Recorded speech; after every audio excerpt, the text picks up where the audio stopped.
স্বামী ছাড়া নারীর জীবনটা হচ্ছে পানিবিহীন মাছের মতো। একটা মাছকে যদি আপনি পানির থেকে বের করে জমিনে রেখে দেন, দেখবেন যে মাছটা গলাকাটা মুরগির মতো ছটফট ছটফট ছটফট করবে। আপনি মাছকে এসির রুমে রাখেন, মাছকে আপনি গোল্ড দেন, ডায়মন্ড দেন, যাই দেন না কেন, মাছ কিন্তু ছটফট ছটফট করতেই থাকবে যতক্ষণ পর্যন্ত তাকে আপনি পানিতে না রাখবেন। এক্স্যাক্টলি একজন মেয়েকে আপনি মায়ের কাছে রাখবেন, মেয়েটা অসম্পূর্ণ।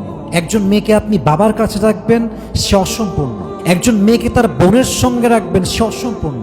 একজন মেয়েকে তার মায়ের পেটের ভাইয়ের সাথে রাখবেন, তাও সে অসম্পূর্ণ।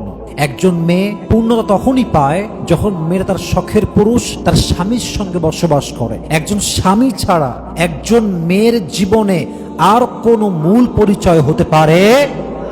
আর এই পরিচয় যে বোঝে না, স্বামীর মূল্য যেই মেয়ে বোঝে না, সেই মেয়ে স্বামীর সঙ্গে গাদ্দারি করে, সেই মেয়ে স্বামীর সঙ্গে স্বামীকে রেখে পরকিয়া করে, সেই মেয়ে স্বামীর ঘরে থেকে স্বামীর বিরুদ্ধে ষড়যন্ত্র করে, সেই মেয়ে স্বামীকে ইজ্জত দেওয়ার আগে বয়ফ্রেন্ডকে ইজ্জত দিয়ে দেয়, সেই মেয়ে তার স্বামীর সঙ্গে চিট করে পুরো সংসারটাকে জ্বালিয়ে পুড়িয়ে ছারখার করে দেয়। ঠিক কিনা বলে?